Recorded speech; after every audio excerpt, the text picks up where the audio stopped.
Breaking news. Welcome to today's headlines.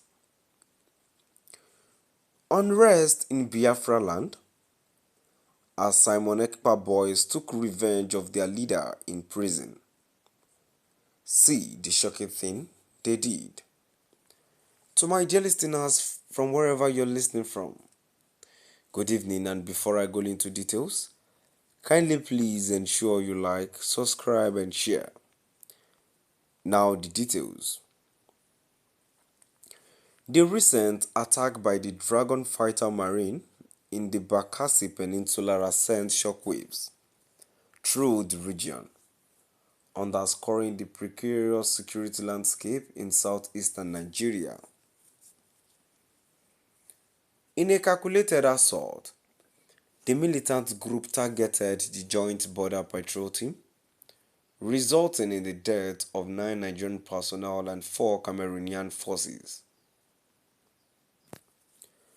The incident marks a significant escalation in the ongoing conflict fueled by pro-Biafra sentiment, particularly as the group has now claimed a physical presence by raising its flag in the area.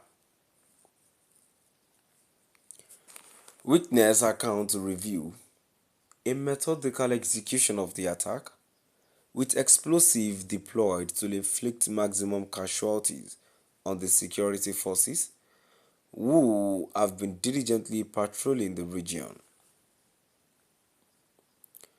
The fatalities not only highlight the immediate dangers faced by military personnel in Bakassi, but also reflect the broader implications for regional stability between Nigeria and Cameroon, both of which have historical claims and ongoing tensions over this contested territory. The assault occurred just this after Simon Ekpa's supporters declared the formation of Biafraland in Finland. This declaration has reignited discussions about the aspirations of an independent Igbo state, galvanizing support for the Biafran movement both locally and within the diaspora. The actions of the Dragon Fighter Marine can be seen as an extension of this growing momentum for self-determination, with the group positioning itself as a key player in the struggle for Biafran independence. As the Nigerian government grapples with the ramifications of the attack, there is a palpable sense of urgency regarding the need for a coherent response to the rising tide of separatism. The military's confirmation of the fatalities and the flag-raising event indicate a recognition of the threats posed by groups like the Dragon Fighter Marine.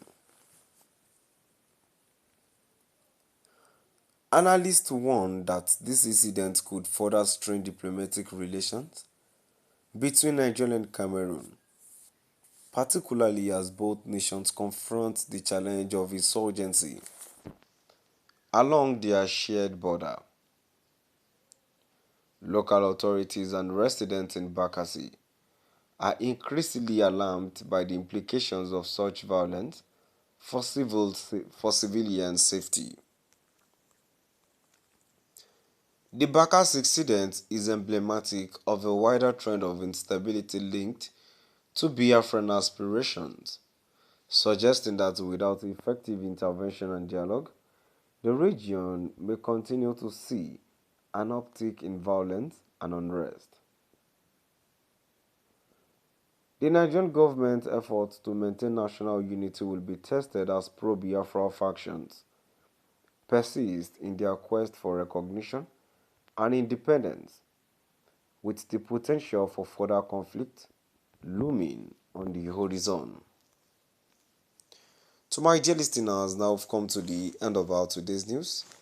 And now, before I go in contribution to the news that I have read, to be honest, I'm not surprised by all these accusations, and if that is true, because I think Nigeria are not focused on the right thing.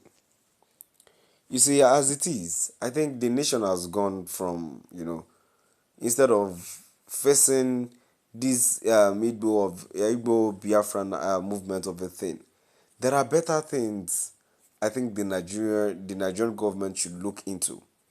Instead of arresting,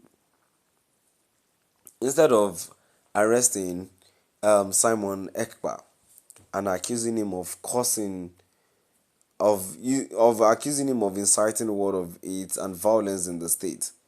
There are better things to look into instead of that. And to be honest, it's kind of obvious that releasing Nnamdi Kanu would actually help the whole situation. Now we've come to the end of our today's news. Please do drop by the comment section and let us know what your view is all about. Thank you for listening.